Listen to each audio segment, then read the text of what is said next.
بسم الله الرحمن الرحيم. السلام عليكم ورحمة الله، حياكم الله أحبابي إخوتي مع اللقاء الثالث عشر من نصائح هامة في عالم الطبخ. لازلنا في الشوربة وصنع الشوربة. النوع الثاني اليوم رح نتعرف عليه وهي شوربة العدس مع الرز. بحتاج 100 جرام من العدس مقابل 50 جرام من الرز. إذن 100 جرام من العدس مقابل 50 جرام من الرز. 100 جرام من العدس تحتاج 350 جرام من الماء. 50 جرام الرز تحتاج إلى 75 جرام من الماء. طبعا نقعتهم كالعادة، حطيتهم على النار المغلية، والآن مثل ما لكم ملاحظين الشوربة نضجت تماما والرز نضج تماما. الآن راح أخلط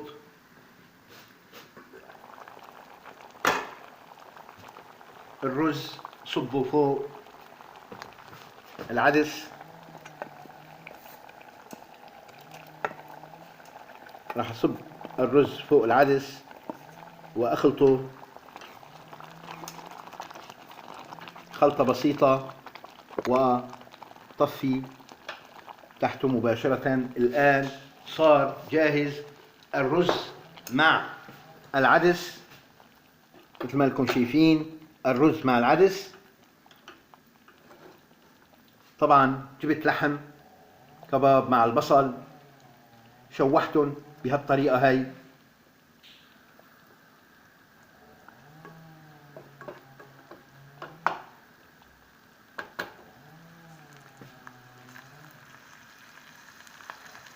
انتظر لحتى ينضج بشكل جيد.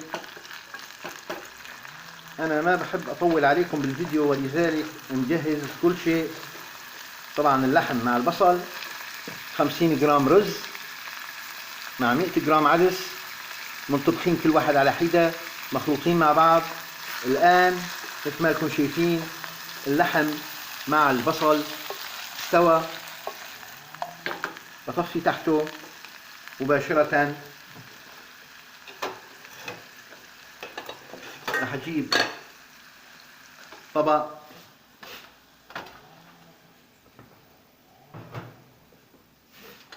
وراح اسكب الشوربة العدس، شوفوا شكله شلون مع الرز.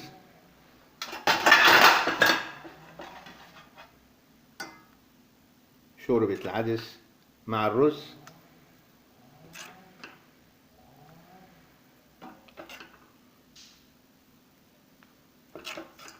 طبعا كمان صحية، ما فيها أي زيوت. الآن اللحم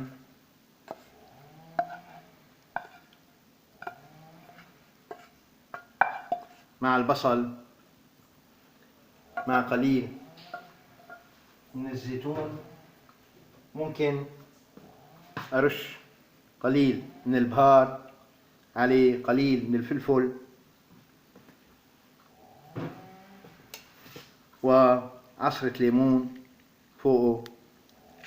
وهيك صار عندي طبق شوربة عدس مع رز مع لحم وبصل.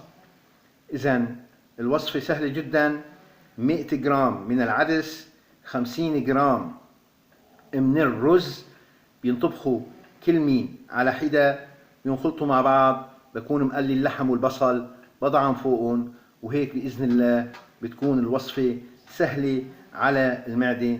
أتمنى من الله سبحانه وتعالى أنه قدمنا نصيحة في قدوم شهر رمضان. نلتقي إن شاء الله على طاعة الله في حلقة قادمة. السلام عليكم ورحمة الله.